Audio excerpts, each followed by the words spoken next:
लड़ रही कांग्रेस और बीजेपी में दिग्विजय सिंह और ज्योतिरादित्य सिंधिया की भूमिका आखिर क्या है। महाराज जहां चुनावी रैलियां कर रहे हैं तो वहीं दिग्विजय सिंह चुनावी सीन से पूरी तरह गायब हैं। क्या दिग्विजय सिंह को किसी रणनीति के तहत बाहर रखा गया है या फिर इसके पीछे कोई और बड़ी वजह है, इस रिपोर्ट में देखिए। उपचुनाव से क्यों दूर है दिग्विजय सिंह?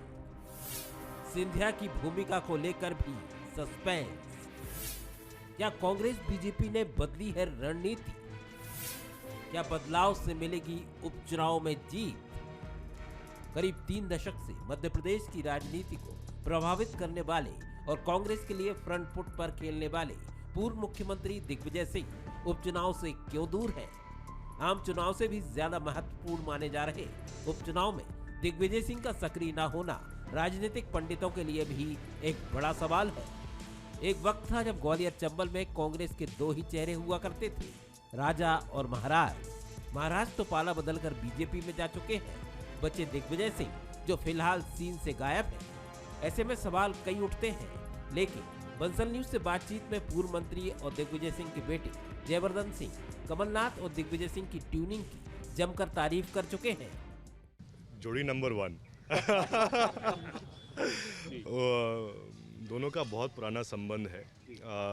मैं मानता हूँ लगभग पिछले 40-50 सालों का, और आज भी उतने ही मजबूत संबंध हैं दोनों की बहुत सारी बातें होती हैं कमलनाथ जी की, दिग्विजय सिंह जी की, जो वो किसी और को नहीं बताते तीसरे व्यक्ति को, और यही उनकी सबसे बड़ी ताकत भी है, क्योंकि जो उनमें एक अंडरस्टैंडिंग है दोनों के बीच में, उसी के माध्यम से हम ये मानते हैं कि जो सरकार बनी थी 2018 में वो उसी के हिसाब से बनी थी। दिग्विजय सिंह जी इस चुनाव में बेहतर से बेहतर रणनीति बनाने में लगे हुए हैं और हम लोग भी उसी रणनीति के मुकाबले में काम कर रहे हैं। क्योंकि भारतीय जनता पार्टी कुछ न कुछ अवसर ढूंढती रहती है और दिग्विजय सिंह जी की भूमिका क्या होगी, मुझ जैसे छोटे कार्यकर्ता की क्या होगी या किसी अन्य नेता की क्या होगी, ये हमारे लीडर कमलनाथ जी तय करेंगे। भारतीय जनता पार्टी को इसमें दर्द नहीं होना चाहिए। बीजेपी में चुनाव के बाद सिंधिया की भूमिका क्या होगी, इसको लेकर भी फिलहाल सस्पेंस बरकरार है। फिलहाल कांग्रेस के हमलों को देखते हुए शायद बीजेपी ने रणनीति के तहत सिंधिया को पीछे कर रखा है। वहीं बीजेपी फिलहाल उपचुनाव में दिग्विजय सिंह को बुरी तरह मिस कर रही है। तभी तो पार्टी नेताओं के बयानों में गाहे बगाहे दिग्विजय सिंह का नाम आ ही जाता है।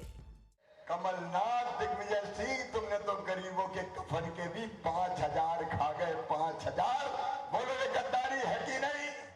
कांग्रेस के यहाँ थे, एक पर्दे के पीछे से अलग चलाता था, ऐसा मैं नहीं कह रहा, उमंग सिंगार जी ने कहा था कि, और मंत्री थे वो जिसने कहा था कि पर्दे के पीछे कोई और है और आगे से कोई और है। जो पर्दे के पीछे से चला रहा है वो दिखता नहीं, रुकता नहीं था तमाशा, रहता था खेल जारी, उस पर कमाल ये था दिखता नहीं मदारी। चुनावी समर में फिलहाल कमलनाथ एकला चलो की राह पर है। सूत्रों की माने तो टिकट वितरण में भी इस बार दिग्विजय सिंह को तवज्जो नहीं दी गई। कमलनाथ फिलहाल 15 महीने की सरकार की उपलब्धियों के साथ मैदान में डटे हैं, लेकिन दिग्विजय सिंह का मोर्चा न संभालना कई तरह के सवाल खड़े कर रहा है। दिग्विजय सिंह दरकिनार किए जा रहे हैं या उनकी दूरी किसी रणनीति का हिस्सा है, इसका पता तो चुनाव के नतीजों के बाद ही पता चलेगा।